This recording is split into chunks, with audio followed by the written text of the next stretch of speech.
hopefully that it says it worked. So The Zoom recording in progress always gives me some kind of chill every time I hear it. I know I hate being recorded, but it is No, it's just like this, it's super good practice. robotic. I honestly can't believe Zoom is still as popular as it is among all of the video meeting tools. We use it for Yeah. court a lot too. hmm It's, I guess it's very stable, but it's not very intuitive from a user interface It basis. also sucks on Linux, which makes it really bad for developers. So it looks like Angela's here too. Angela, can you hear us? I can see and hear you. I Can you hear do me? hear you. Dave is Dave, Dave Dave, Dave, is we don't hear you. Dave yeah. says he's muted as well, so we're not going to be able to hear him. Can you hear me? I can hear you. Yes. Yeah, Okay. but Yeah. Dave, Dave is Dave, you're downstairs muted. yelling at his computer that you can't hear him. Yeah, because he's muted. We're Zoom is trying telling us to he's muted. we're trying to give Dave a chance to get his audio set up because this is his appeal, and we'll go through procedure here in a minute, but we're gonna let him speak first since it's his appeal.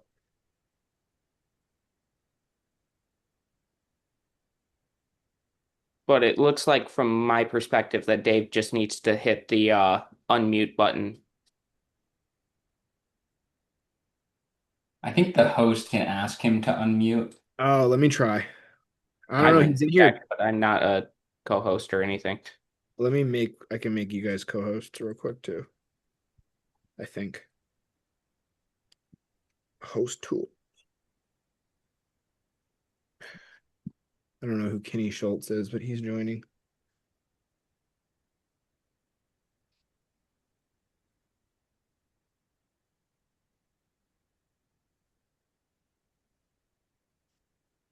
So we didn't talk, guys, but are you guys okay? Are you guys okay with this being kind of like an open meeting forum? And as long as nobody's disrupting, we'll just let whoever wants to join join. I think that's fair.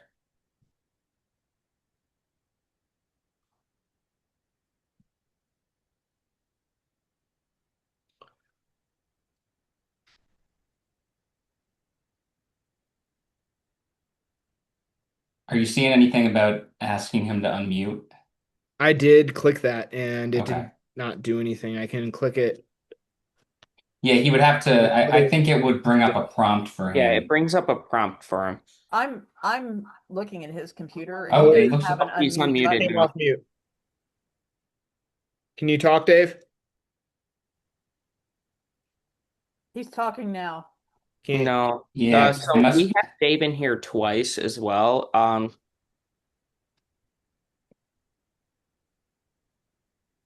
could be like an incorrect mic selected in the audio settings. Well, also, Angie, if you're with him, he can speak through yours as well. Yeah, that's what I just said. I'll just come down and give him my PC.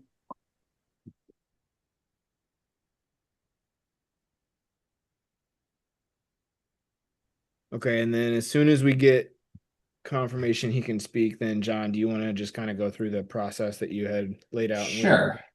Mhm.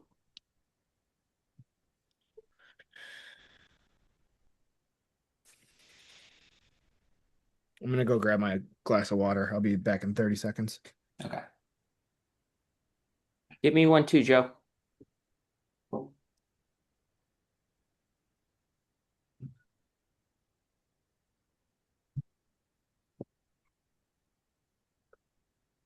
The way it zoomed on him was funny.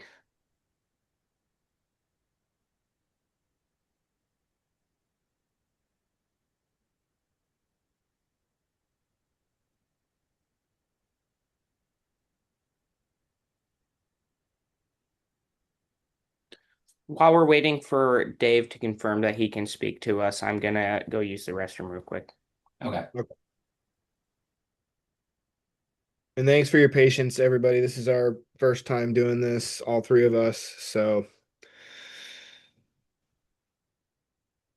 we will go through our process here in a second. We just want to make sure everybody has the ability to speak before we start so that we can try to be as efficient as possible once we actually get going.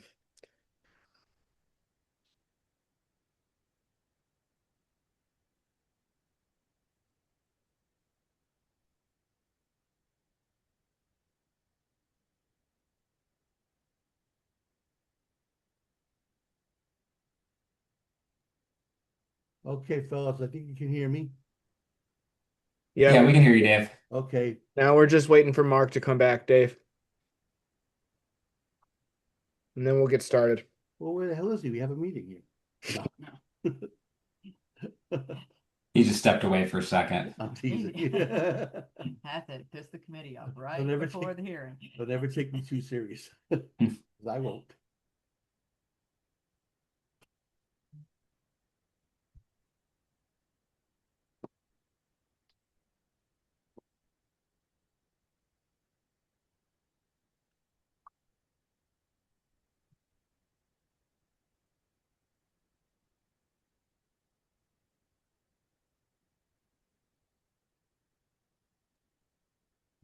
Dave and Angela, just a comment in the chat. It sounds like some people were struggling to hear you a little quietly. I could hear you fine, but maybe just I speak up a could little hear bit. her fine as well.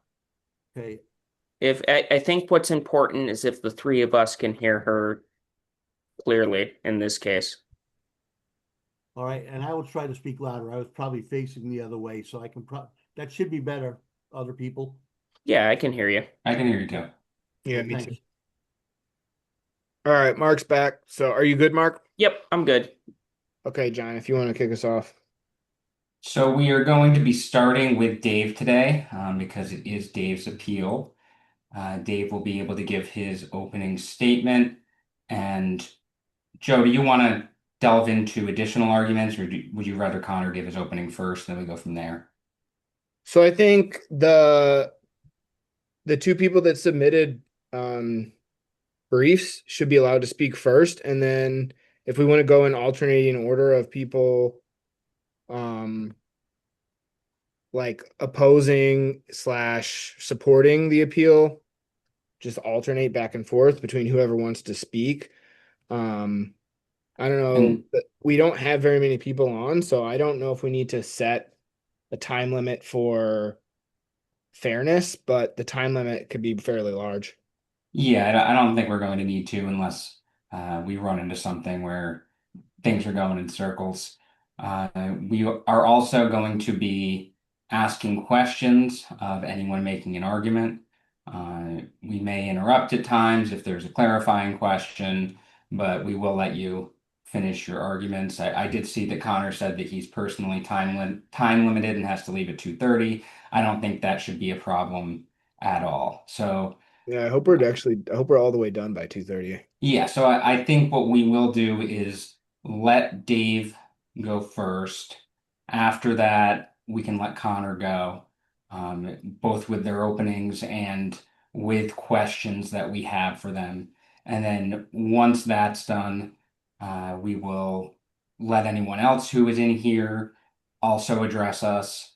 And I do want to leave room if we do have time for any kind of rebuttal from Dave or Connor, given that they both submitted briefing on this issue. Mark, are you here still? I'm still here. Okay, I just wanted to make sure before we get going. I'm still Um, here. I'm just gonna mute when I'm not talking just because I have animals and stuff that might disrupt the meeting. Understood. Okay. So, Any questions on the procedure aspect, not questions on or comments on the case or appeal, whatever you want to call it.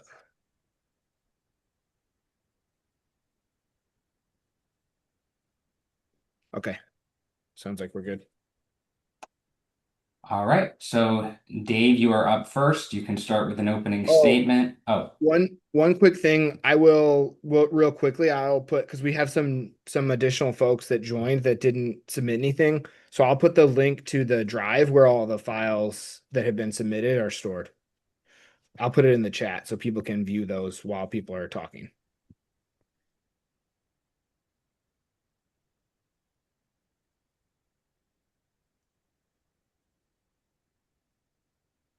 Okay, ready for me? Joe, are you good? I'm good. All right. I want, first of all, thank you for taking time to hold this hearing, and I will get started and try to be brief.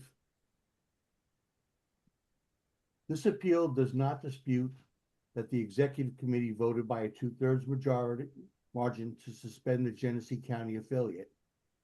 It's also undisputed that the affiliate did not file a written appeal within 30 days. I do not challenge those procedural facts. What is at issue is the scope of the authority exercised. The bylaws grant the executive committee the authority to suspend an affiliate by a 2/3 vote.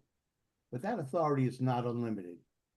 It must be exercised in harmony with the bylaws as a whole, including the explicit protection of affiliate autonomy and the requirement of equal treatment among affiliates. Authority to suspend does not include authority to impose affiliate-specific rules, to single out one affiliate under standards applied to no others, or to abridge affiliate autonomy except as expressly provided in the bylaws. A procedural mechanism cannot convert an invalid action that exceeds authority granted in the bylaws into a valid action. The provision stating that failure to appeal constitutes secession presumes a valid exercise of authority in the first instance. Procedural default cannot cure a substantive lack of authority. This appeal, therefore, does not seek to relitigate past outcomes, but to clarify the limits of the executive committee authority so that similar actions do not recur. The decision not to appeal at the time was based on the reasonable belief that the appellate process was not a meaningful remedy, given the Judicial Committee's recent history of rulings later found by a Michigan court to exceed bylaw authority in matters involving affiliate governance. I raise this not to challenge the integrity of the committee, but to explain why the procedural remedy was effectively unavailable. This appeal asks the committee to determine whether the executive committee possesses the authority claimed, not merely whether it followed a voting procedure. A ruling on that question is necessary to preserve autonomy, affiliate autonomy, and to provide clear, uniform guidance for future boards and affiliates. I'll end with that.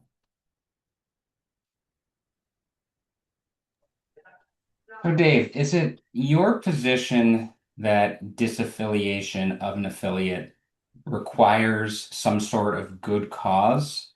Or do you believe that as long as there is a 2/3 vote, disaffiliation is proper? I believe the 2/3 vote is a requirement that has to make place, but I also believe that there has to be a reason for that vote. That authority to disaffiliate with a 2/3 vote is not unlimited. It doesn't. It has to take into account affiliate autonomy. It has to take in bylaws. It can't be using subjective random rules for one affiliate that don't apply to another affiliate, which was the case here. And as far as your support for that, are you pointing to the bylaws themselves or some other authority? I am pointing to it, them not being granted specific authority in the within the bylaws. And as far as the subjective and particular reasons for the suspension, I go to the evidence in my brief of the cause given the affiliate for the submission by the chair at the time was twofold. There were two things that were required of the affiliate. Neither were required of either affiliate. One could have been considered reasonable. One was that the affiliate bank account was being used by the defendants in the lawsuit by National Party to raise funds for their defense. And the LEC demanded, or Andrew demanded, that we cease fundraising for his opposition, so to speak, immediately. And the other requirement was that the affiliate acknowledge that the LEC chaired by Andrew was the rightful leadership, which was under dispute. It was in dispute at the time. And the affiliate agreed immediately that the bank account could be contentious, and we were willing to cease that immediately, as we showed in the email communication presented with Andrew. But as far as the affiliate committing to one group over the other, the affiliate was determined to remain neutral on that. We specifically did not name one over the other. Even in our meetings, we had members of Andrew's group at our affiliate meetings, speaking for the affiliate, speaking to attend their convention. Those people were welcome, got to speak freely without opposition, to ask people to attend the other convention and support that group. The 7 members of the affiliate chose not to and went to the Dave. last group. Yes. I hate to interrupt, but I have a question specific to that topic you're mentioning. So I believe, if I'm not correct, going back to the time this was happening, some other affiliates chose to make resolutions that didn't specify their allegiance to one group or another, but to remain neutral. Did your affiliate discuss a resolution of that type? We did, and I believe we passed a resolution of that type.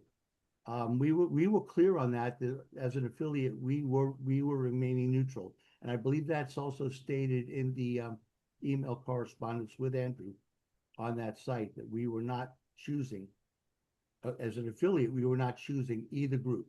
We were independent, we were maintaining our autonomy.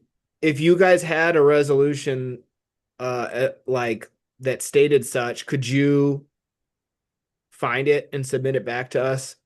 Absolutely. I will, a resolution or anything we have along those lines, I will send it to you. I have another couple questions. I don't know if Mark, you had your hand raised. You just asked the exact same question I was going to ask. Okay. So then Dave, the next question I have is based on the remedies that you mentioned in your appeal. I believe, matter of fact, I confirmed today by watching the videos that the LEC has already taken action that makes your first remedy in your appeal unnecessary. Do you agree with that? I do agree with that. Okay. And then going down the next list of remedies. So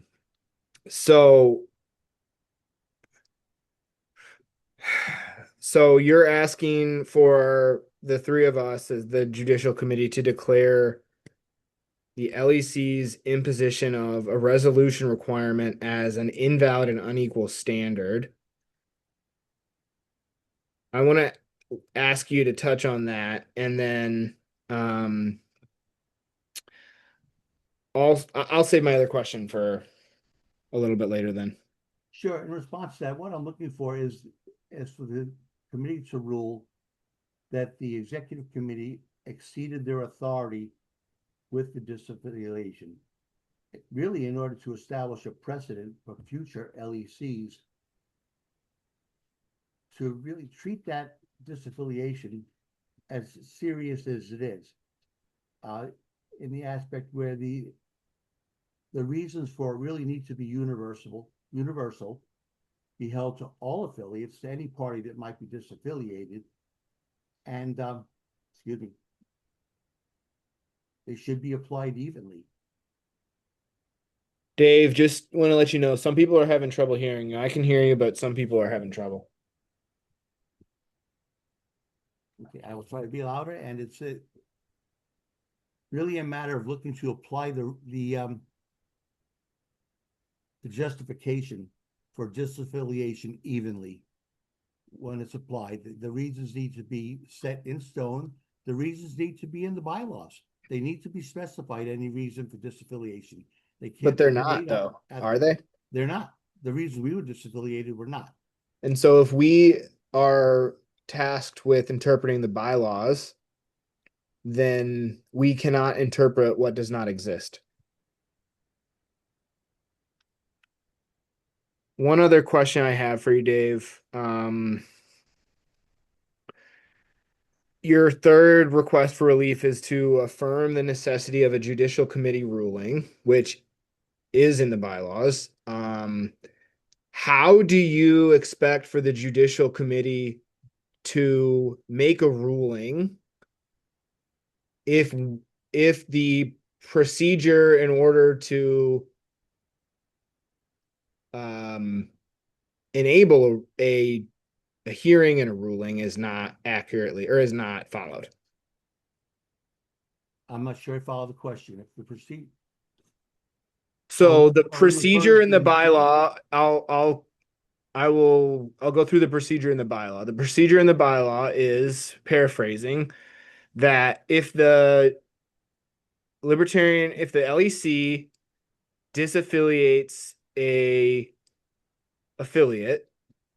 county affiliate or a local affiliate, that the affiliate party has 30 days to submit an appeal, and that appeal will then be heard by the judicial committee, either affirming or denying the decision of the LEC.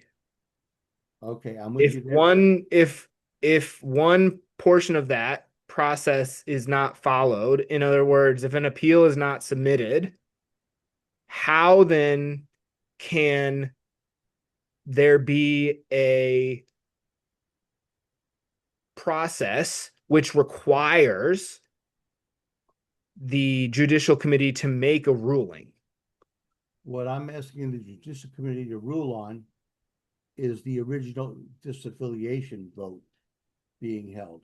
So I do accept the provision requiring 30 days for an appeal.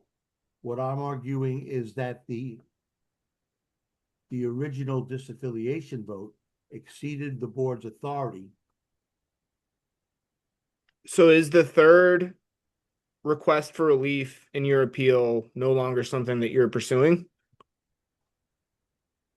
No, is that part would be something I'm not pursuing, correct? Okay, thank you. That's all the questions I have.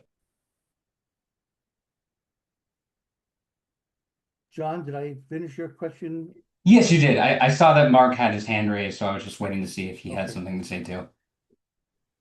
A question that I would like to raise is same thing of what Joe was talking about procedurally, is why didn't you or the Genesee affiliate as a whole submit an appeal to that disaffiliation? You know, the decision not to appeal, it wasn't taken lightly. It was based on a reasonable assessment that the appellate form then in place was unlikely to provide a neutral evaluation of executive committee authority in affiliate governance. That assessment was later corroborated in unrelated litigation before the 53rd Circuit Court when Judge Gauthier explicitly found that the actions of the JC had exceeded the scope of its authority defined in the party bylaws, including interference with affiliate and lower level party governance. The supporting statement doesn't allege bias by the current committee. It explains why the procedural remedy was at the time effectively unavailable and why the absence of an appeal should not be construed as acquiescence to an unlawful exercise of authority. Okay. That answered my question. John, do you have any additional questions? That's all the questions I have for Dave at this time. Okay, so I think then Dave will let you speak again at the end if you have a rebuttal to anything else that anyone else says, and then we'll move on to Connor since he was the only person that submitted a document. Okay, thank you. All right, thanks, Joe. I would like to read the entirety of the document that I submitted just as a matter of record. And following that, I would like to make a rejoinder in line with some of the statements that were made, including the supporting document. I didn't see that until this morning. And I'd just like to make a rejoinder to some of these statements. So I'm just going to go ahead and read my statement for the record. So first and principally, the appellant's request to rescind the disaffiliation of the Genesee County affiliate is an impossibility. The party's bylaws in Article 11, Section 2 specify Robert's Rules of Order as the parliamentary authority. Rohner offers explicit direction in consideration of the motion to rescind an action.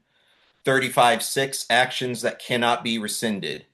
The motion to rescind is not in order under the following circumstances. B, when something has been done as a result of the vote of the main motion that is impossible to undo. The requested remedy is impossible to do because in the time since a new affiliate, the Thumb Region Libertarian Party, TRLP, has been commissioned, which is composed of a number of counties, including Genesee.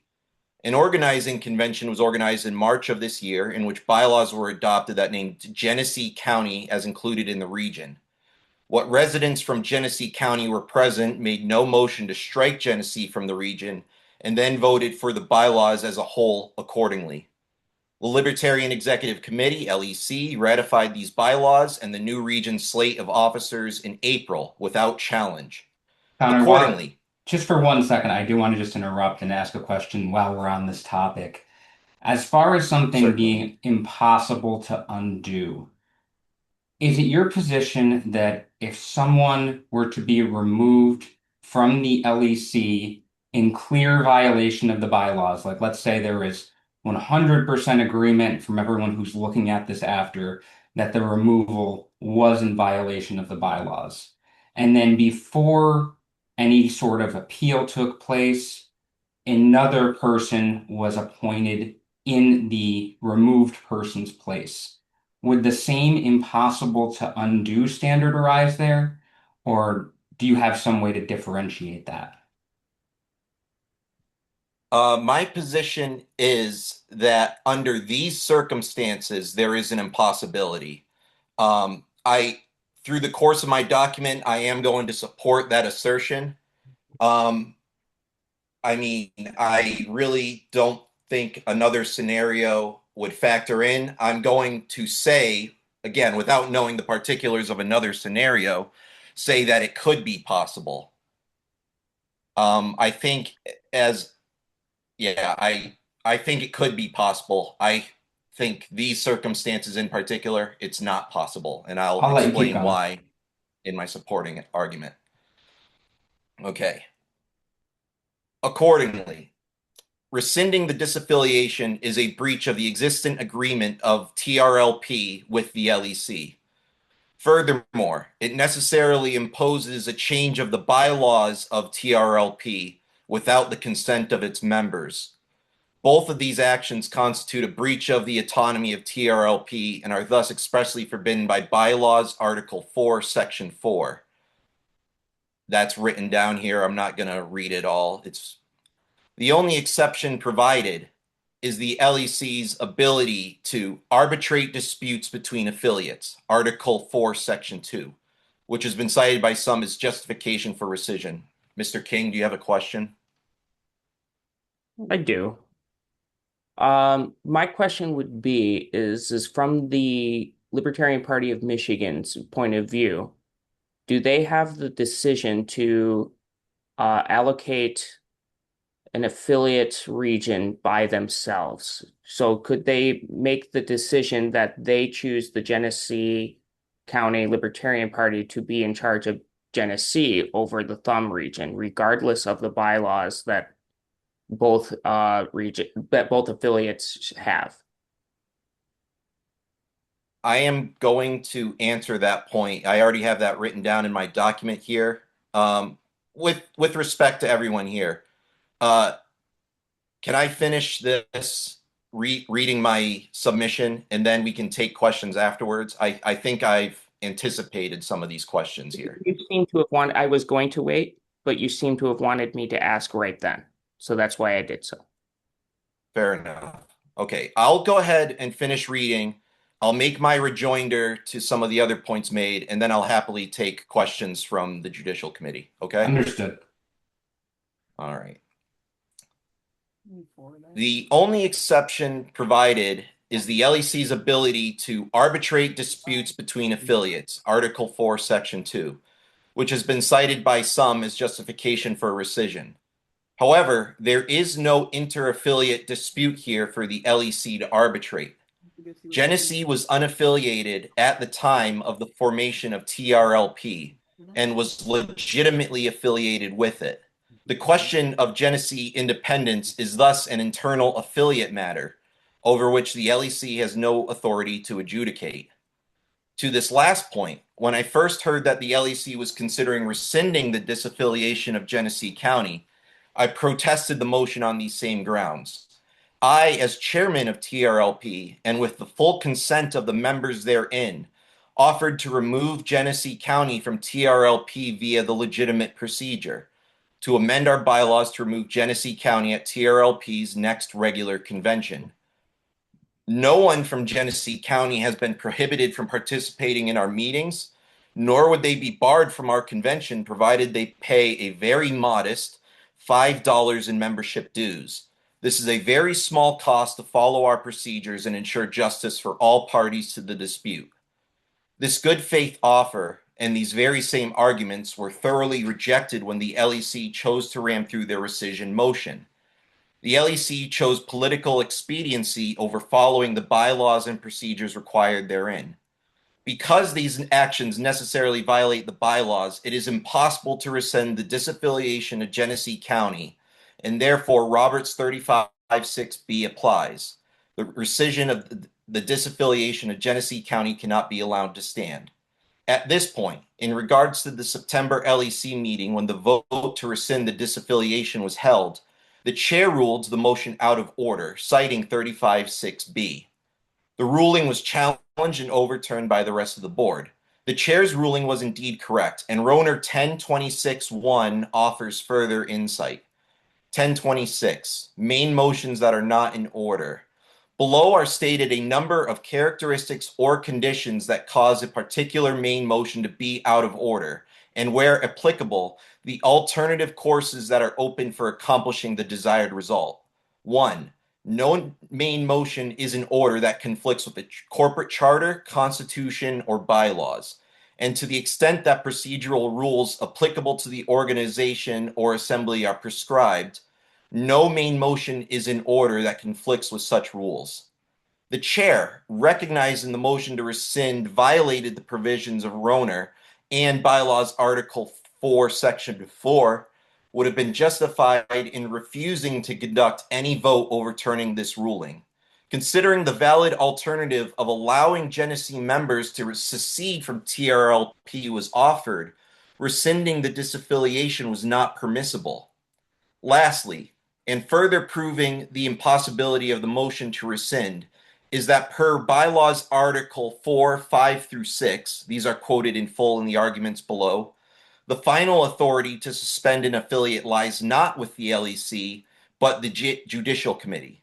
Once the JC ratifies the LEC's decision to suspend an affiliate, the motion is no longer the LEC's to rescind. Only the Judicial Committee may rescind such a decision once executed, but for the reasons stated above, the JC is also restricted from rescinding the motion in these circumstances. While I believe the above argument is sufficient grounds to dismiss the appeal of Mr. Canny, I'll also take the time to refute the arguments he has made for his appeal. 1. Invalid justification for disaffiliation in violation of affiliate autonomy. 2. Absence of a Judicial Committee ruling. 3. Failure to follow due process, Roner 63. All of these arguments are either plainly incorrect or immaterial. To point 1. The authority of the LEC to suspend affiliate status, disaffiliate, is outlined here. 4. Local party organizations. 5. The Executive Committee shall have the authority to suspend affiliate party status from any organization by a 2/3 vote. Such suspension is subject to written appeal within 30 days of notification. Failure to appeal shall be construed as an act of secession by the affiliate party.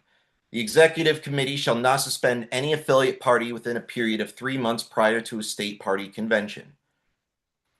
Under these rules, there are no qualifications for suspension specified in the bylaws. Under this plain language, the LEC has the authority to suspend an affiliate for any cause, provided that the JC ratifies that cause. The only other requirement is that a 2/3 vote is met, which is indisputably the case here. The JC then ruled that the cause was just. Therefore, this argument is immaterial. Though I have demonstrated the argument is immaterial, I will argue that the suspension was justifiable and not a violation of autonomy.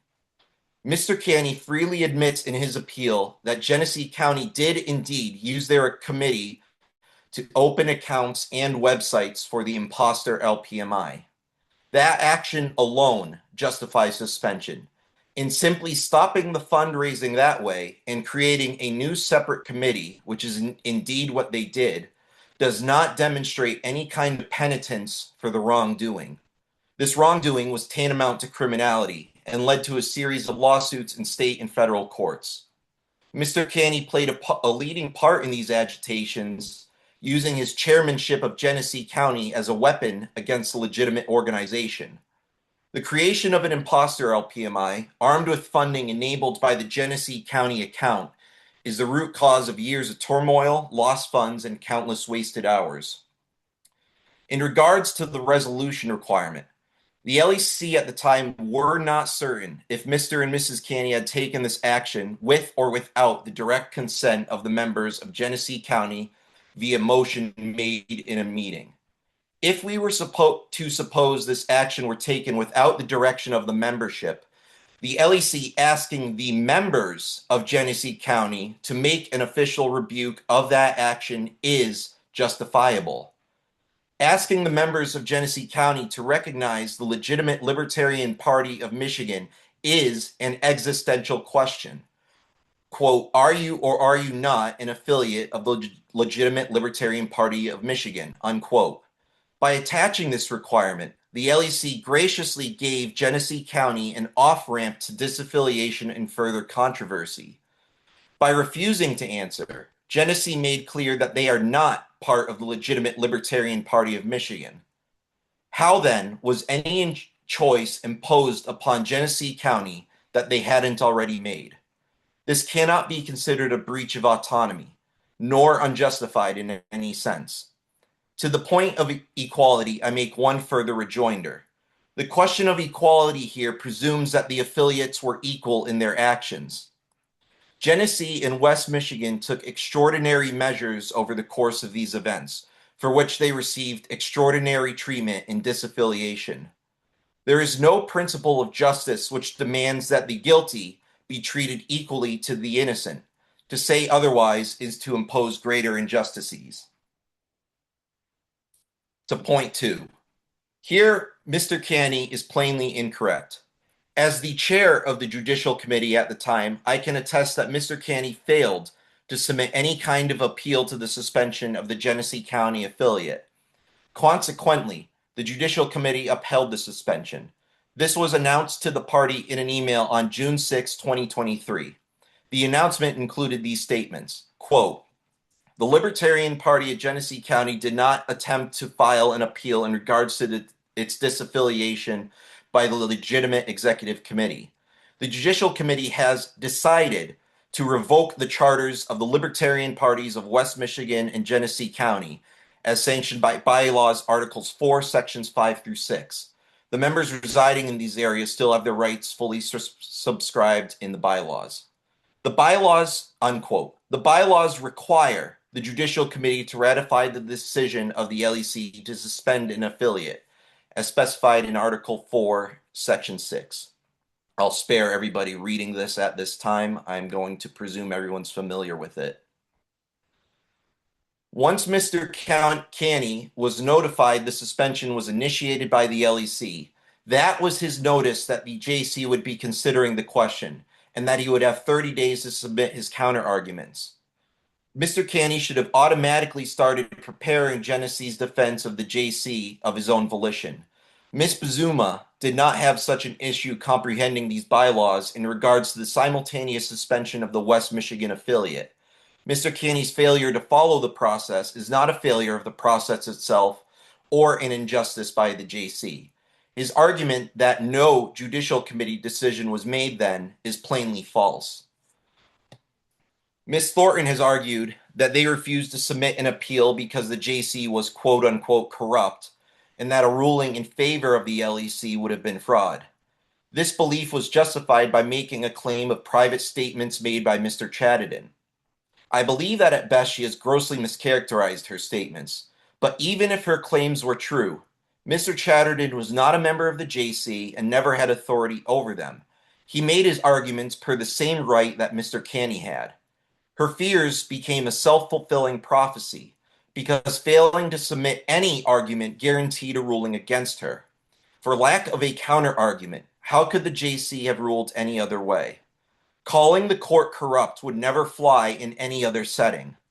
I am no fan of the current JC members, but here I am submitting an argument, as is my right and what is correct. To point 3. I have already cited the bylaws detailing the process of suspending an affiliate or disaffiliation. The bylaws are controlling, and Roner only applies in areas where the bylaws are silent. Roner 63 has been applied in past cases because the bylaws do not specify disciplinary proceedings against members, whereas the process to suspend affiliates is specified in direct terms, leaving no room for interpretation.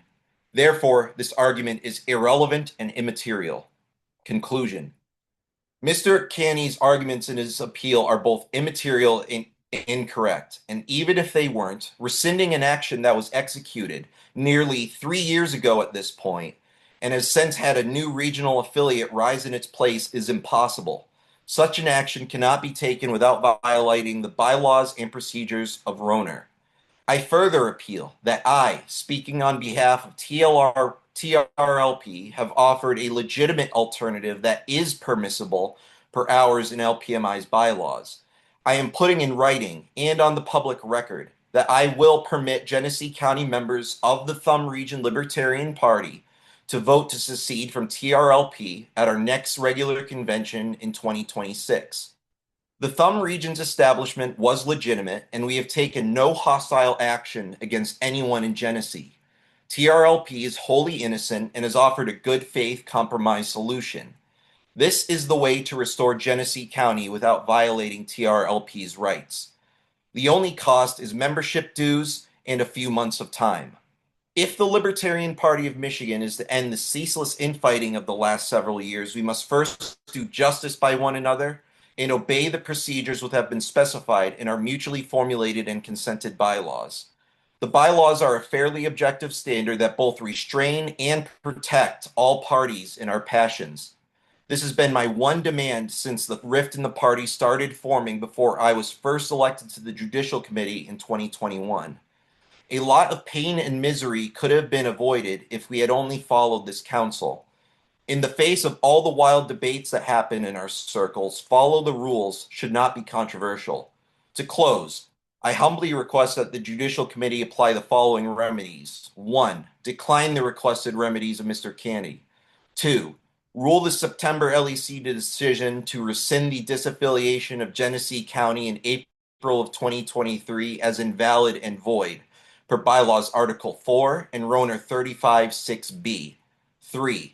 Restore TRLP's delegate allocation of 15 delegates for the coming special convention.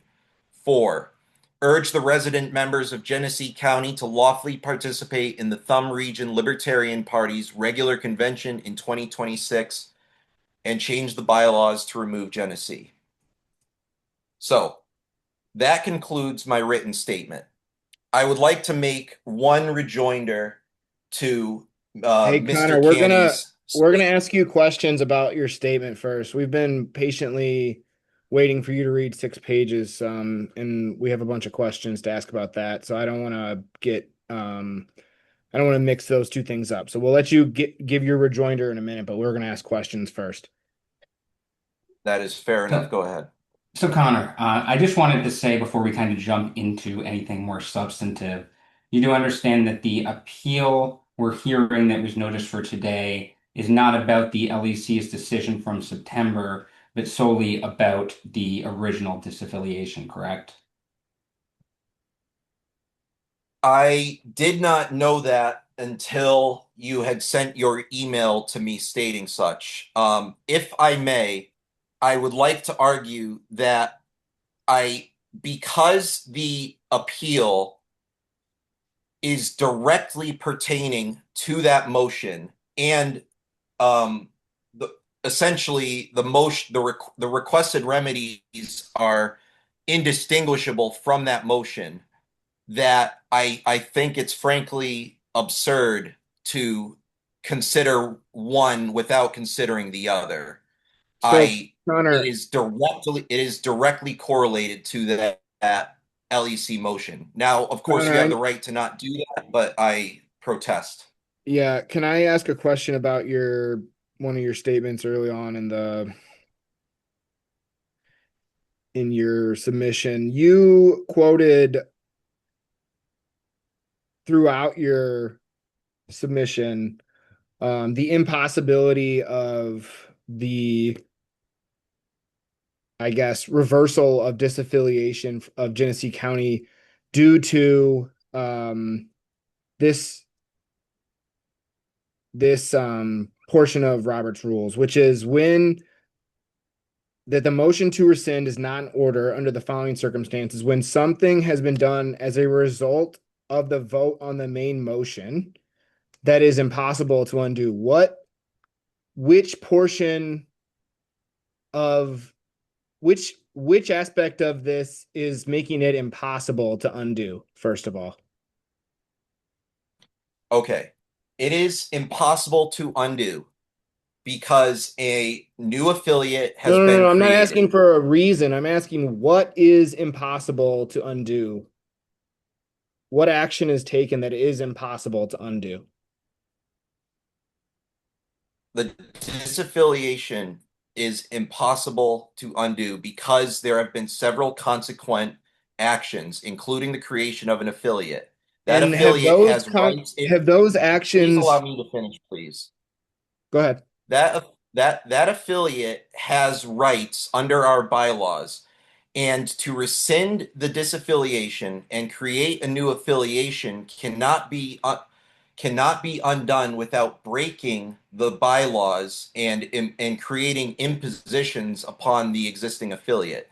Now, if the disaffiliation had happened and there was no affiliate in its place, this could be possible, but there is one. So it's simply impossible without Okay. without violating I under TRLP. I understand your point.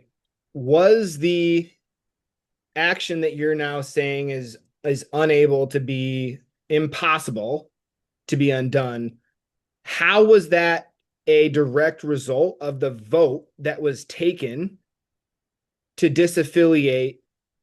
As a matter of fact, I'm just going to make this statement. The affiliation of the Thumb region was not a direct result of the action taken by the vote. It was a separate thing. Do you disagree with that? I disagree in this. I agree in one respect that it is not directly related. However, because the creation of TRLP included a region that was available because of the disaffiliation of Genesee, they are directly tied. TRLP would not have been affiliated with Genesee in it if Genesee hadn't previously been disaffiliated. So, do May you I, think that Joe? it's okay? I'll stop. Yeah. May I, Go ahead. Joe? Yeah, yeah, go ahead. So I'm the vice chair of Huron Raisin. We do have and I'm just asking just for your opinion on this.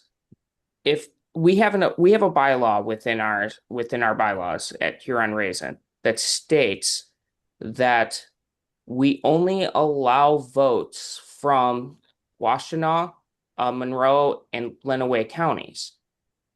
If we were to add something, for example, to say that we want to allow votes from Jackson County, would that be out of order?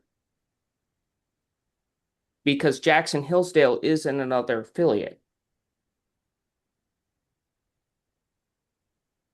Because I don't see a problem with you saying that you are allowing members from Genesee to still participate in your affiliate.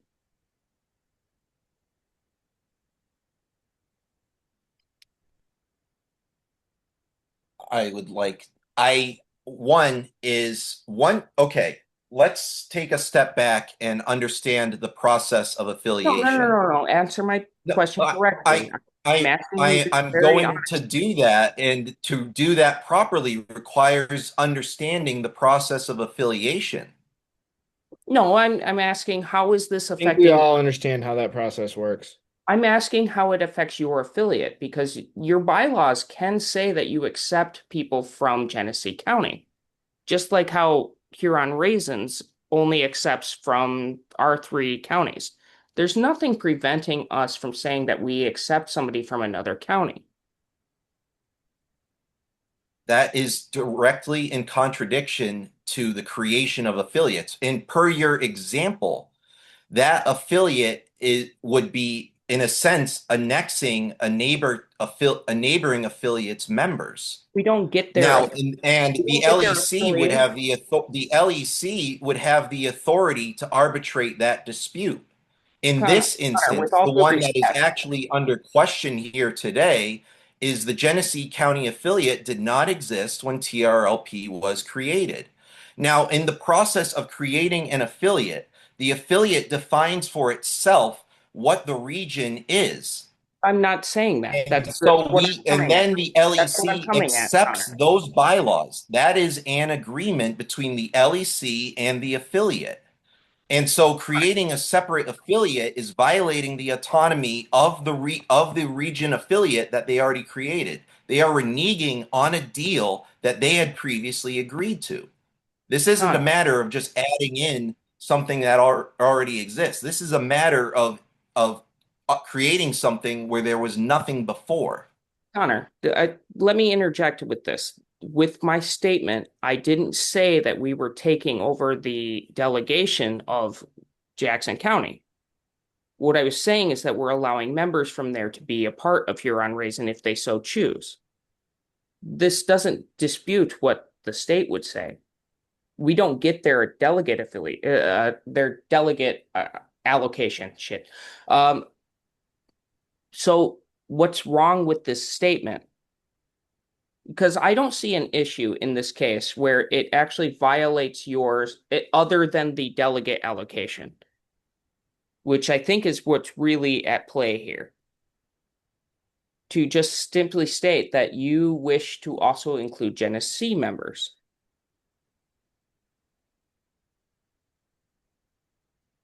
I mean, the scenario you have created is entirely distinct from the scenario at hand. Not, So I don't see the value in debating this. except it's not. The LEC has decided, in my opinion, that that they recognize Genesee that organization is allowed to have that delegate allocation. There's nothing preventing you here from accepting members, so it still doesn't violate your bylaws.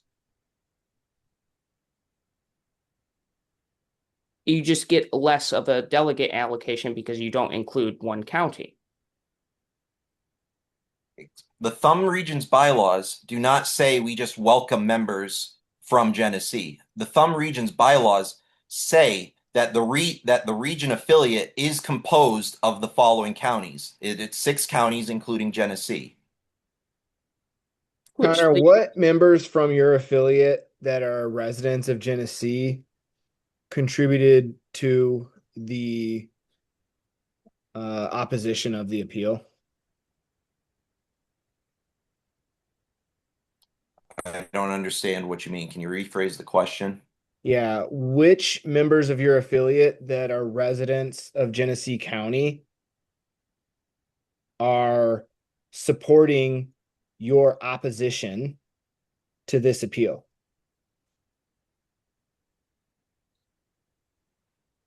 I presently don't have any, but I think that's an immaterial question. I don't think it's immaterial. Understood. So, as far as the way that you're using the word impossible, are you using the word impossible as being synonymous with something that would violate the bylaws? Or are you using the word impossible as this literally cannot be rolled back? Like if you were to vote on destroying or the destruction of a building and then the building's already destroyed. How are you using the word impossible there? So Roner in various places is clear that actions taken in violation of the bylaws and of the procedures specified in Roner are not possible. So I am using it in Understood. that sense. So back to my hypothetical previously, because I do think this lines up, even though it's about members of the executive committee instead of affiliates.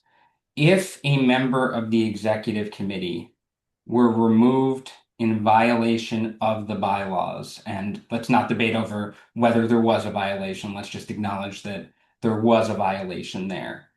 And then that member were replaced by someone new prior to any sort of appeal or ruling on an appeal, would it then be impossible to reinstate the removed member on appeal because there is already a new LEC member in his place? In that example, it would not be impossible because the appointment would not have been valid in the first place. And so it's based on whether the initial action there. So there is some there's something behind whether the initial action was valid, is what you're saying? Like that matters in terms of impossibility.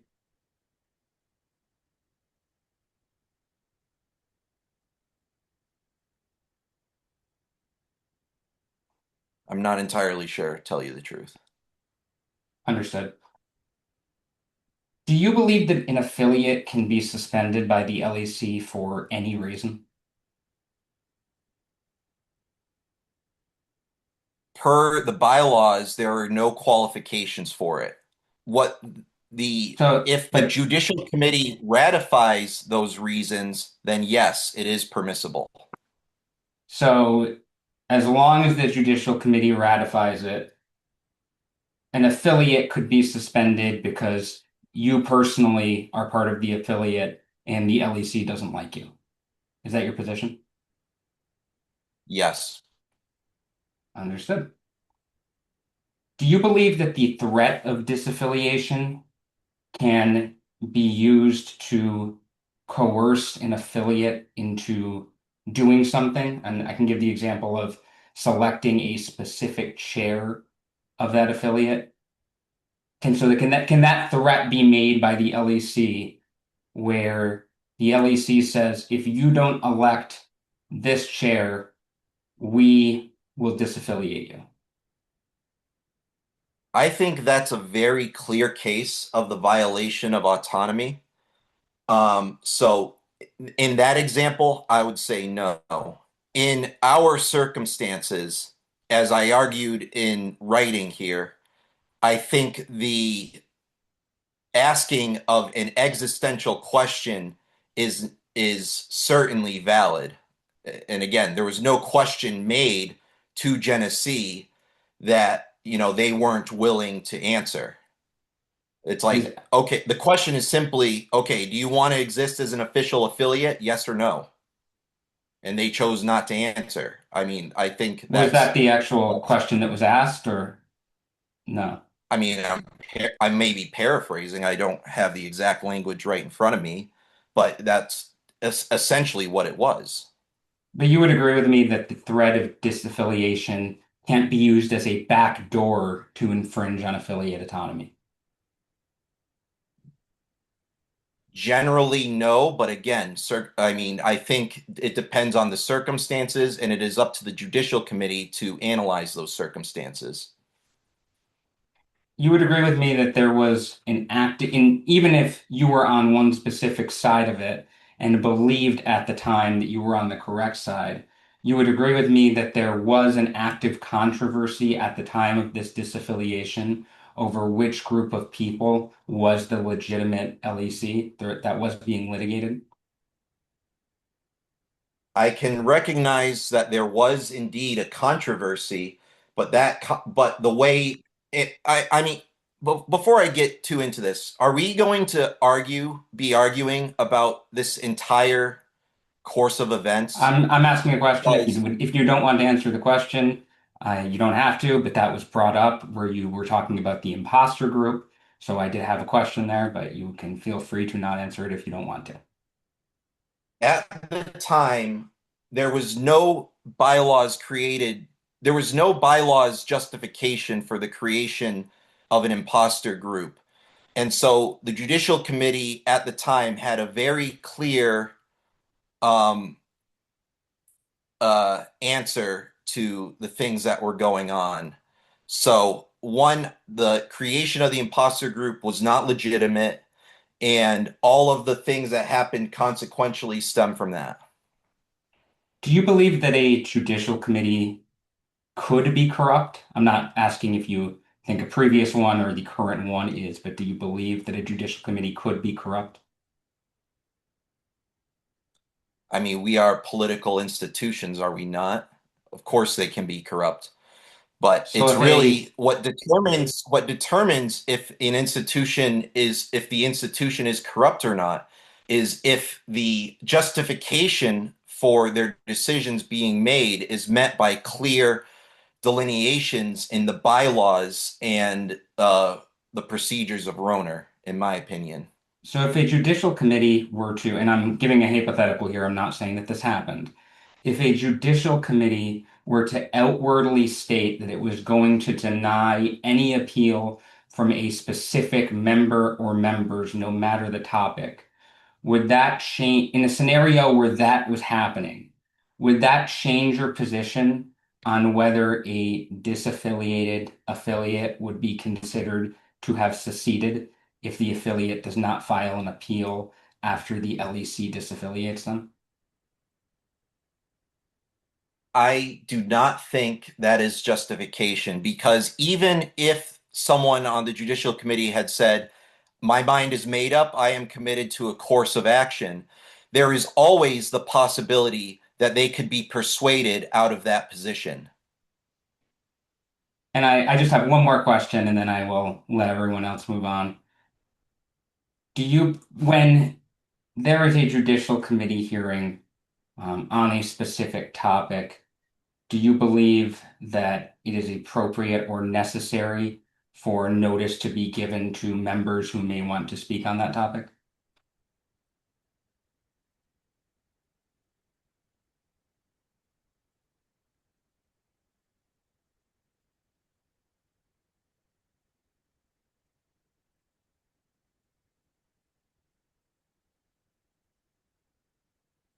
Hmm. If I may, I think on the question of disaffiliation itself, I think the announcement that a suspension has been made meets the definition of notice. No, but I meant in general, if there's, and not even specific to a disaffiliation, uh, a disaffiliation vote or an appeal on disaffiliation. Do you think that members of the party should be given an opportunity to know what an appeal is about prior to the hearing so that they can weigh in if they would like to? Yes. Nothing further. if I may expand something, just because this troubles me, because Connor, you did, what's the word I'm looking for? You did state that you think that the LEC can disaffiliate for any reason under the bylaws. And then John brought up an example of a reason where that would be inappropriate. So how is this fundamentally different?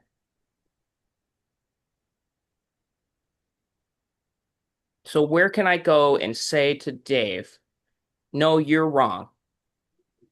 You were not held up to the same standards as other affiliates, which I would claim that electing a chair, a specific chair, would be a specific requirement. How is this fundamentally different?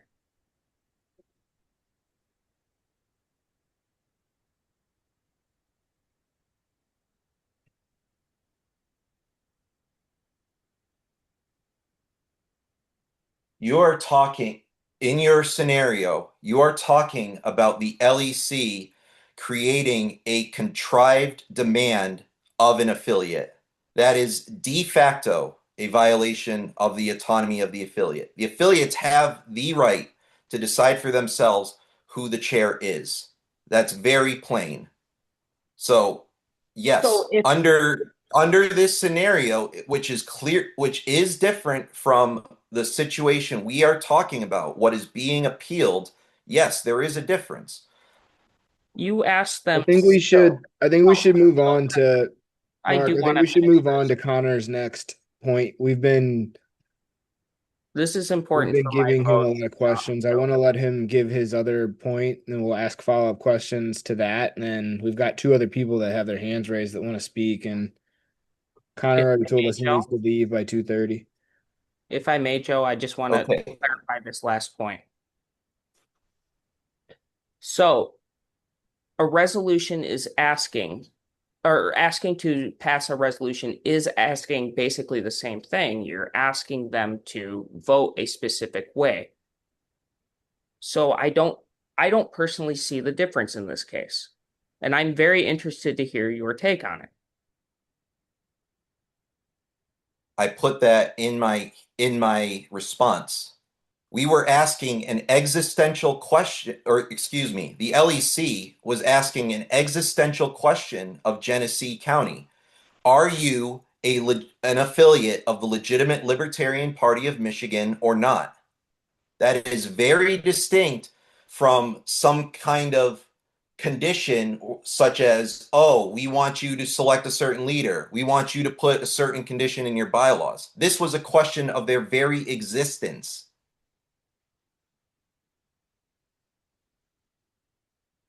And not to prolong this, I will not follow up. So, if I may, my rejoinder to Mr. Canny's supporting argument is twofold. One, by the time the legal case in the 53rd Circuit happened, that happened a year later. The Judicial Committee was composed of different people at the time. There was one person in common, and that was me at the time. And I readily acknowledge that. So Mr. Canny at the time would have had no official presumption, would have had no justification for saying, "Oh, we had no expectation of a unfair outcome," especially since the justification he made happened over a year after that point. And I lost my train of thought. Please forgive me. Uh,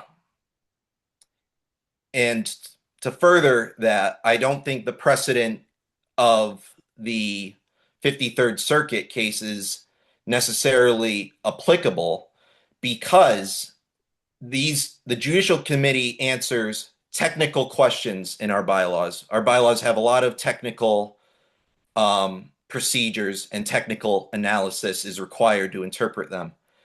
And the court rejected what the Judge Gauthier called hyper technical arguments. So I figured that event was kind of silly, and unfortunately, we at the time couldn't get an attorney to help navigate that case. So I hardly think that the conclusion of the 53rd Circuit at that time was conclusive or at all applicable to what happened over a year prior to that hearing. And I've no further argument to make. Do you believe that the Uh, 53rd Circuit Court understands how to interpret statutes and bylaws?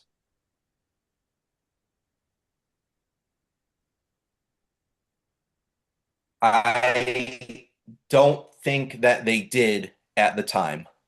Understood. Thanks, Connor. If I know you got to go, if you want to, I think Donna sent out in the email. If you want to submit something else before midnight tonight, we'll consider it when we're doing our meetings, just the three of us. I have nothing I want to add in writing at this time. Okay. I'll stay until my 2:30 cutoff. Okay. I think we'll go to Mia now. Hello, everyone. My name is Mia Pettis. I am a Michigan Libertarian Party member, new member.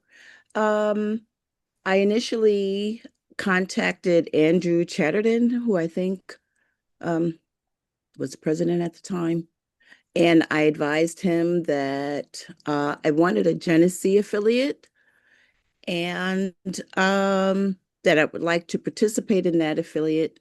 After some talks, there was so much confusion with something that happened with a different previous affiliate, and he was advising me some very negative things about this particular affiliate. And he suggested that they were doing this new thumb and that they were thinking about adding in Genesee to prevent them from, I guess, establishing one in the future, depending on some court things. I don't know.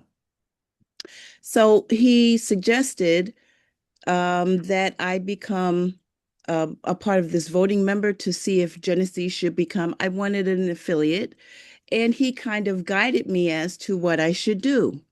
He told me who I should vote for, why I should vote for them, why I should be against other people who might be friends with this Dave Canny person. So I followed him thinking that, he's the president, to trust. I had not actually done research into these things that were going on. So after the meeting, I wanted to read these bylaws. I voted. He told me who to vote for, why I should vote for them, and I did. So I was waiting for the bylaws so I could go over it. They said it would be a $60 annual something that I would have to pay. But I wanted to look over the bylaws to see if there was anything that I could understand, if there was anything that I wanted to disagree with. I was supposed to be able to go over it with our first established meeting. So I kept requesting to be sent the minutes or the bylaws or something, and they refused to send it to me. And I just became disenchanted and I just decided to do my own research. And I said, wow, that was kind of unfair what happened. And I would really like to have a separate Genesee affiliate. But that was not, to my understanding, that was not an option. I'm confused. I don't want to be a part of the thumb. I thought I had no choice. I didn't know that that was an option, but I would like the Dave Canny, I think that's his name, that this is what this is about. Um, I would like the affiliate to be separate from the thumb. I feel kind of manipulated about the information that I was provided initially. So I just wanted to put that out there into the universe. I don't know if that helps or hurts, but I just wanted to I was not aware. I did not knowingly have an opportunity to vote on these bylaws. I didn't even know that I could say no, I don't want Genesee to be affiliated with the thumb. I thought that was the only way that an affiliate would be established. So I'm kind of confused about what's going on, but I felt that I should say something. Okay. Thank you, Mia. Thank you, Mia. You're welcome. I appreciate your time. Any questions for Mia? None from me. Mark? I'm just, so are you a member of the Thumb? Yes. And the only thing that I'm gonna ask on this one is, so you're a newer member, you're trying to get involved with an affiliate, and you were not communicated very well of who to talk to, and so who were you? I've requested emails. I was so desperate to reach people that I sent something to everyone in the Libertarian Party in Michigan just to introduce myself, to try to get some information. I was in the dark. I've requested numerous times, hey, can you reach out to me? I'm a little confused about what's going on. I would like some questions answered. Can you please give them my email address? No response. Was it only Andrew that told you that you needed to vote for specific people, or were there other people involved? No, that was just me speaking with Andrew. He was kind of explaining to me what was going on, who should be in place, who I should vote for, the reasons why I should vote against someone, because I told him, I don't really understand this rift that's going on between the two. And do So you he was have an kind example of someone who he told you to vote against? all of the executive members. Which No, exec? no, he told me to vote for all of the executive members and vote against. Um, there was an older gentleman who was in that initial one when we voted to establish this thumb.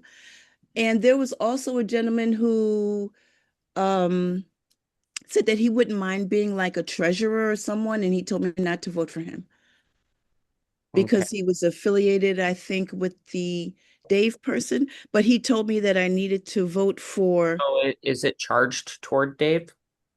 I'm sorry, Was it charged towards Dave? charged. Is that his name? Is that So Dave Canny, he Uh, was. Mark, I don't know if this is really Well, like I I think appreciate Mia's comments, but I'm not sure this is relevant to the appeal. this is this is where I'm going, is part of Connor's dispute with this is that Genesee can vote out of the thumb. And we have a member here that says that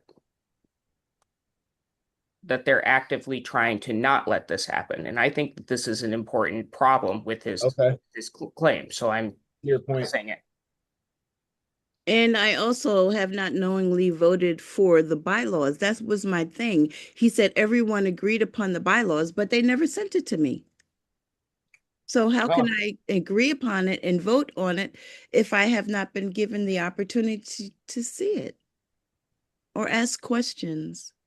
So I think that this is actually very pertinent as a counterclaim to Connor that he's going in good faith about a vote to remove Genesee. So this, okay. in my opinion, this is actually very relevant. I see your point. And I'm just going to end at that. May I make a rejoinder if that's okay? No, Connor, we'll give you another chance to speak, but we What? have He has less to than leave in 6 minutes, over I an hour. think. Okay. If it's all right, I would just like to say, Mia, I did not know you were trying to reach out to me. I have no record of getting your contact information or anything. I do remember you coming to our organizing convention, and you may remember we read through all of the or excuse me, all of the proposed bylaws at that time. And um, Yes, but I was never everybody who given. was there, everyone who was there had an opportunity to make a motion to amend those bylaws in any way they pleased. And at the time there was no amendment made by you or anyone else there to remove Genesee. I didn't know that you wanted Genesee to be your own thing. And if we had made a motion to keep Genesee separate, obviously we would have been obliged to hear it. But Mia, I that never simply knew, didn't happen. Connor, I never knew that was an option. Andrew didn't tell me that was an option. He didn't say, he said that it had to be a part of the thumb. So I was not aware that that was something that I could even do. I was supposed to be sent the minutes so I could go over the bylaws to see. And if it was my understanding at the next meeting, they're supposed to send you a copy of the minutes or something that I could go over and read because I'm not well versed in the Libertarian Party bylaws, and it, they never sent it to me. So I could not make an informed decision or challenge. I When they asked, how do we send the information? They said, don't send out individual emails. And I asked and I pleaded and I reached out to everyone just to kind of give everyone in Michigan in the Libertarian Party my information because I was that desperate to reach everyone. There was no way to reach you. Yeah, I sincerely apologize because I really can't explain why you haven't been contacted. I'm looking at my contact list right now. We do have you as a contact. So if you were, and we have your email address, you should have been getting meeting invites for all of the meetings we've been having. And if you wanted to talk to us, you would have been more than welcome. I simply can't explain Yes, anything I did else. And recently get a couple of meeting Can I invites. interject with However, a by point of this order? time, I have lost faith in the thumb. And that's why I said I feel it was kind of, I feel I was a little duped and I lost faith in the thumb. And when I saw that someone was actually trying to do a separate Genesee affiliate, I said, yes, that would be great. I don't want to be a part of the thumb. I would prefer to be a part of that separate Genesee affiliate. That's just yeah, no offense to anyone. It's just after doing a little reading and everything that happened, that's just who I'm siding with. Nothing personal. And as a point of Thank you order, both. and also I am sincerely sorry, Mia, that you got caught up in all of this. Thank you. Okay, thank you both. Connor, I would just suggest you get in touch with Mia afterwards if you want to follow up with her. Sounds like you have her email. So we will go to Andrew now. Can you hear me okay? Yeah, we can hear you. All right. So I'll just go through the list of things here. So starting from the very opening statements, Dave Canny conceded the entire case. The two-thirds vote happened, and he didn't appeal the decision within 30 days, and it was upheld by the Judicial Committee on the grounds and the merits on which they were disaffiliated. He claims that there was an authorization to make that disaffiliation vote. However, the bylaws specifically cite that the LEC is the state central committee of the party under Michigan law. That is an equivalent statement to being asked to recognize the board as the party. That was not some unique standard applied on Genesee. It was applied specifically to Genesee and West Michigan because they took explicit actions that violated those standards. Genesee facilitated bank account creation and funneling money from the state party website donations into their county party accounts and sending it to the attorney representing those individuals personally in legal matters against the state party. Members of the Genesee affiliate were part of the LEC that participated in meetings recognizing the legitimate board and still participated in these actions to then undermine it after participating in those meetings and voting to ratify matters to recognize the legitimacy of the board in multiple meetings that occurred in January 2023. The Dave Canny, I believe, was specifically on the board. I don't recall. I think he might have abstained on some of those votes personally, but he was a member of the board and was aware of those actions despite his contradictory actions taken as leadership in Genesee. Um, he cites the decision that was made by the 53rd Third Circuit. The decision was made ex parte based on arguments which, when responded to by defendants in the case, were removed by the plaintiffs from their arguments without any explanation or response to the responding actions. It is my position that the 53rd Circuit's court's actions were unconstitutional and violated the Constitution by barring speech at a political event based on the false claims made by the plaintiffs in that lawsuit. So the attempts by the Judicial Committee members to try to connect this action to say somehow it's being undone because of an illegitimate pinning action are absurd, and attempting to connect that with officer removals is a complete straw man of the current argument. The Genesee affiliate was disaffiliated for cause by the LEC. It received a 2/3 vote. They were given an opportunity to appeal the decision within 30 days, and they did not do it, and therefore the decision was ratified by the Judicial Committee, making it final. This Judicial Committee does not have authority under any circumstance in our bylaws to overturn that action. It is codified specifically in the bylaws that it can only be done within 30 days.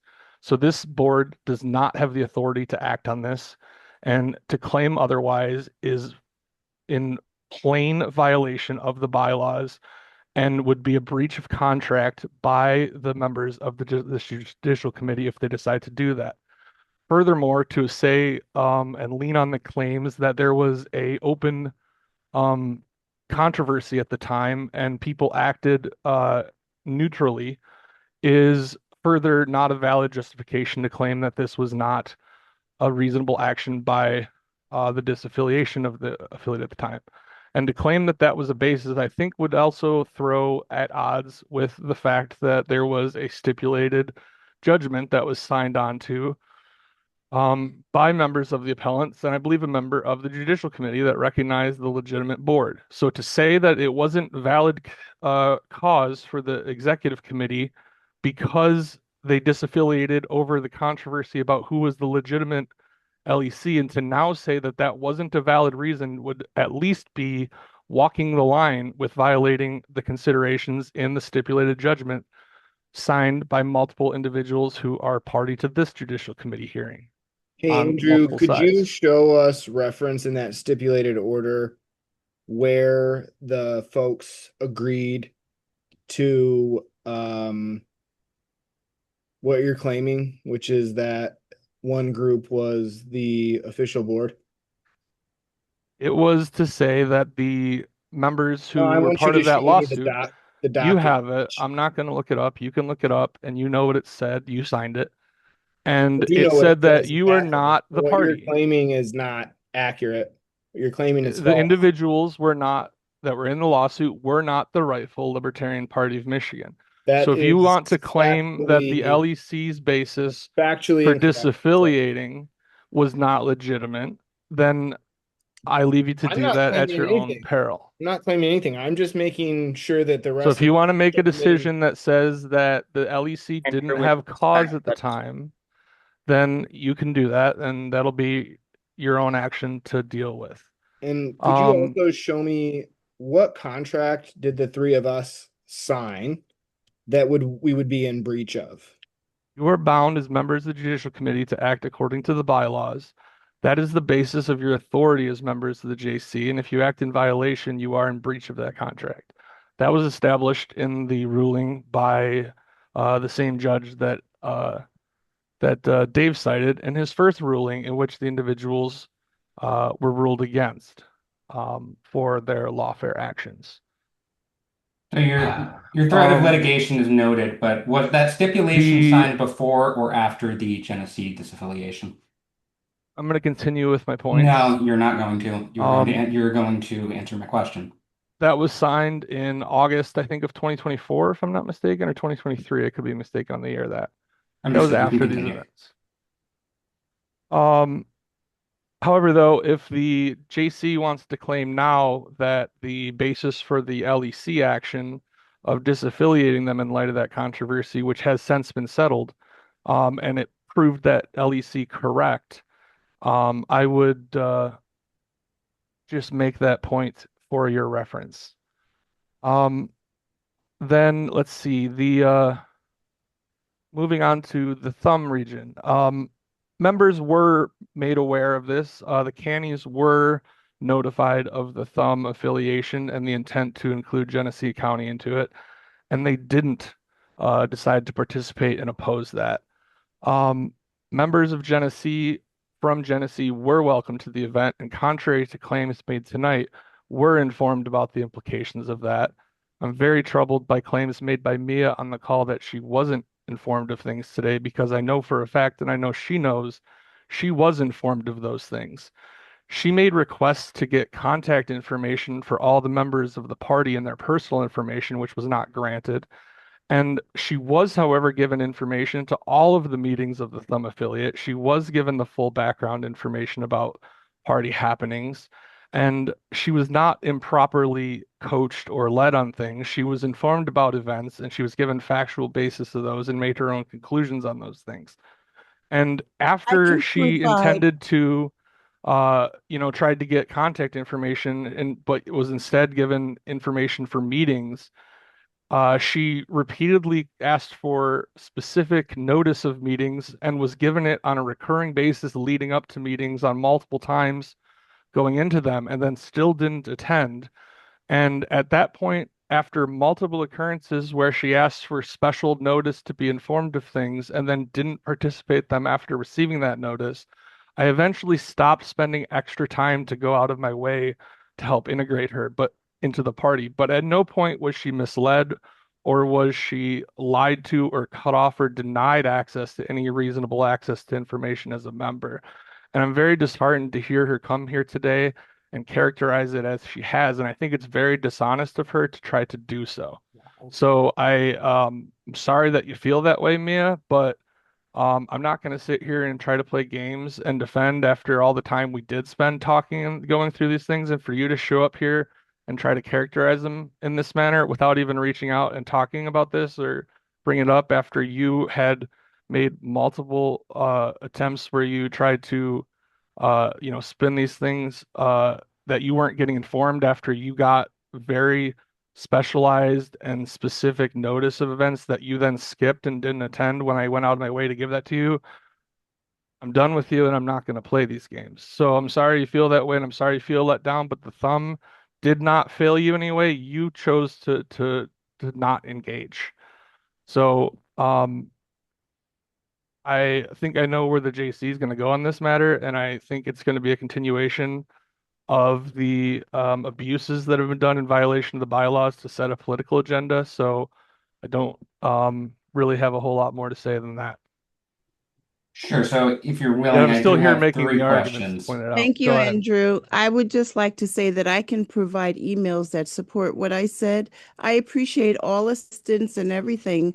That I guess seemingly in good faith, whoever did that, but I can provide emails to back up anything that I've said. Thank you. Thank you, Mia. And Andrew, if you are willing, I do have three additional questions. Uh, First of all, prior to disaffiliation, did Genesee agree to cease the fundraising activities that you mentioned?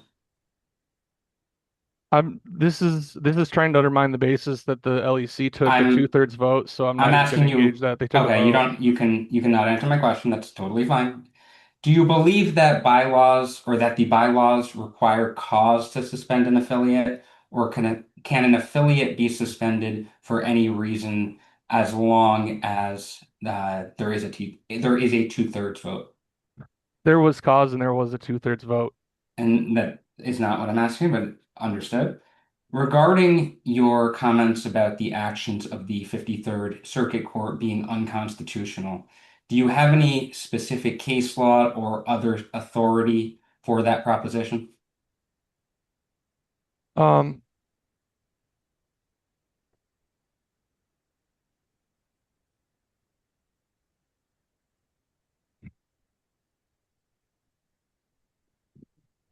I'll say that the plaintiffs who are making the arguments today made claims in their arguments to reach that were factually false, and they did not stand by them when they were challenged on them in responsive arguments and simply removed them from their claims. Nothing further. Thank you. I'm going to ask the question just based on that last response. How many of us here are plaintiffs?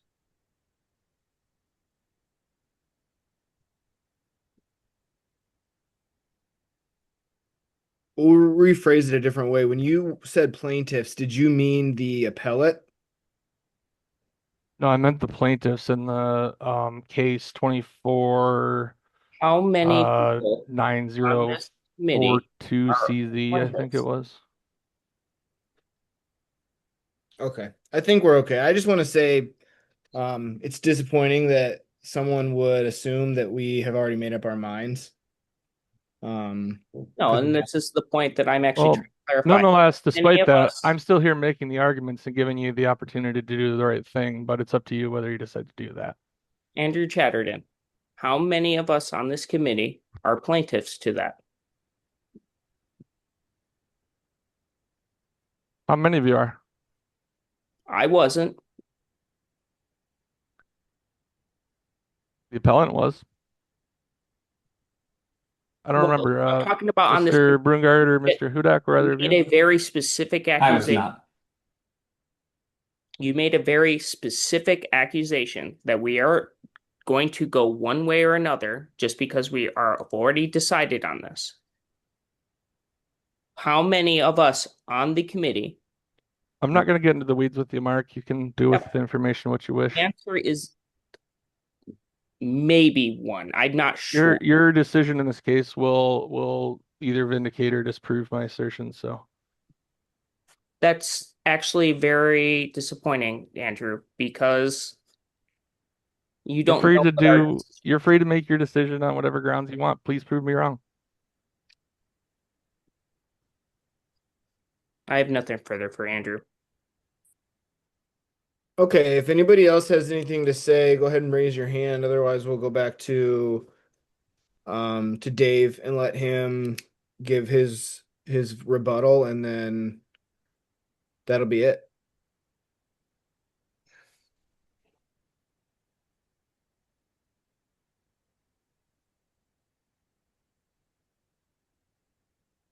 Dave, I think you're good to give that rebuttal.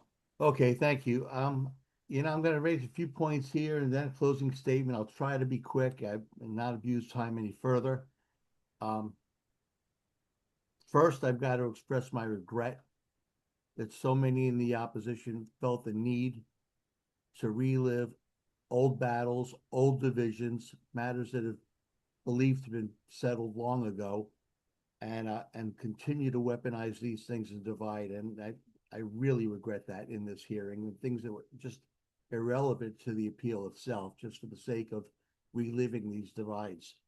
I do want to, and John, I appreciate you bringing up the fundraising issue.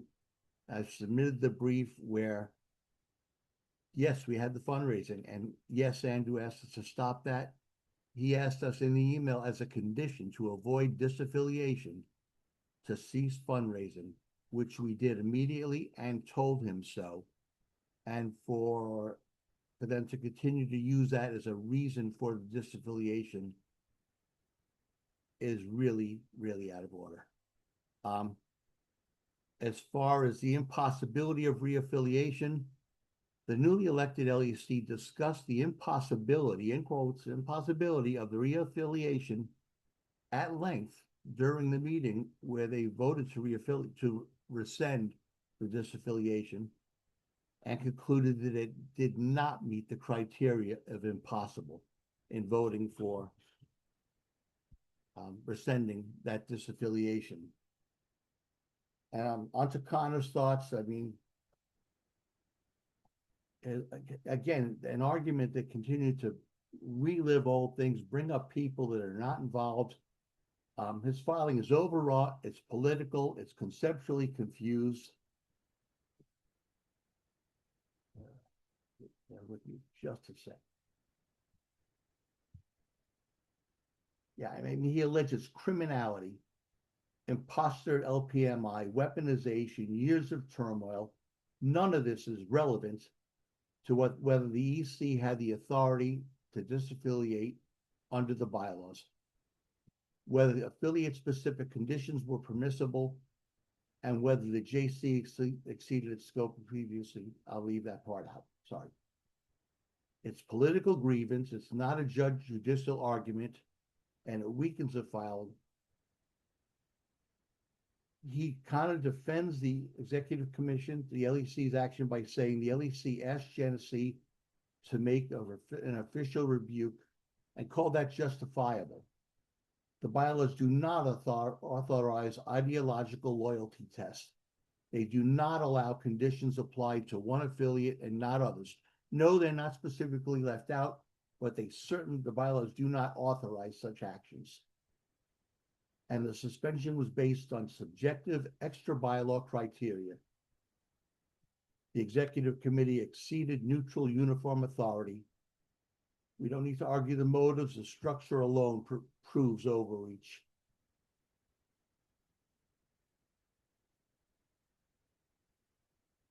And the TRLP autonomy argument, it cuts against him. It was created after the disaffiliation. Autonomy cannot be used to launder an unlawful act when they exercise their authority. You cannot create downstream reliance to immunize upstream overreach. Otherwise, if you could, any executive committee could illegally disaffiliate. They can create new affiliates immediately. They can claim it's too late to fix after the fact for any reason under the sun. This logic is institutionally dangerous, and I hope JC members would see that.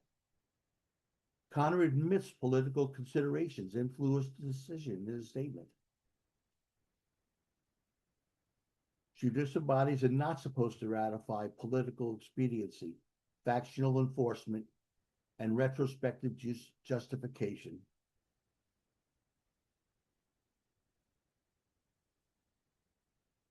So over again, he talked about the existence of the TRLP.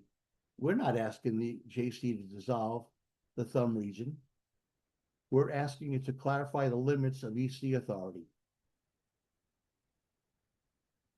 The good faith offer, it's emotionally appealing, but legally irrelevant.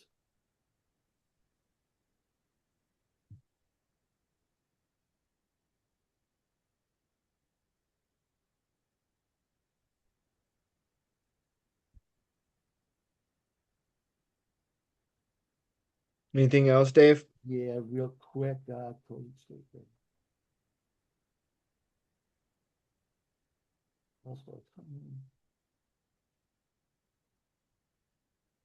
I don't think I need to go further with this. I've submitted the rest of the closing statement with the brief. I've also sent the members of the JC a copy of that resolution that Joe asked for. I've got computer issues, so they went to your individual email addresses instead of the Judicial Committee.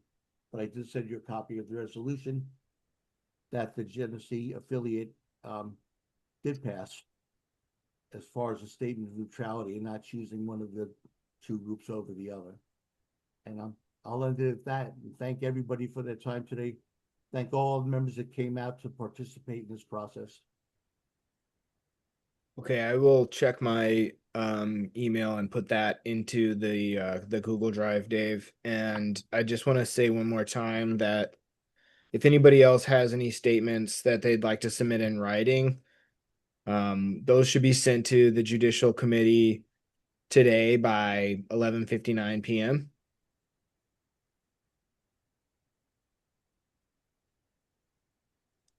And I don't have anything else. Mark or John? I believe that's it. I mean, if there were some good cause for an extension where it was needed for tomorrow, or something like that, just let us know. But I would expect that we will reach a decision rather promptly once we have a chance to further review everything we've received and discuss it amongst ourselves. And I would also like to add a special statement for Mia that I'm really, truly sorry that you got caught up on all of this. It's not fair, and I hope that going forward you can see us as doing better.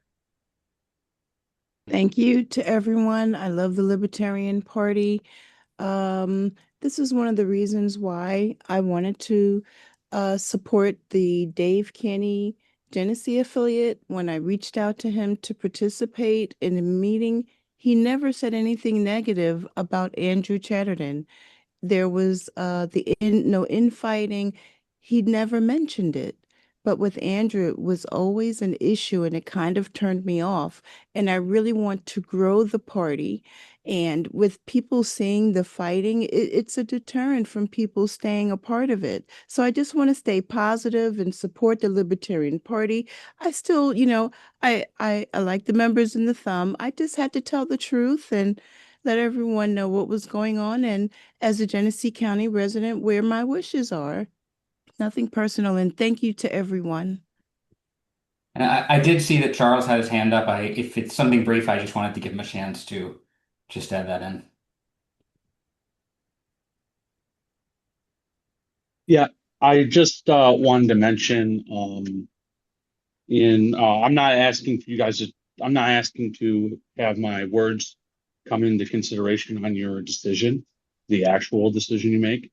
I just want to make sure everyone's still aware that we do have a convention in January, and to avoid anything that could cause an issue with that convention.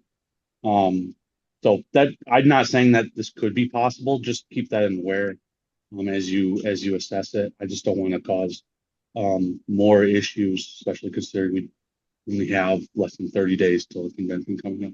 That's all. Understood, Charles. Thank you. All right. So unless anyone has anything else, I believe we are adjourned. So I'm gonna stop the recording and then Mark and John, do you guys mind hanging around real quick just so we can figure out what we're gonna do next? Yeah, I think that's smart. I don't know how to hold on. I gotta figure out how to do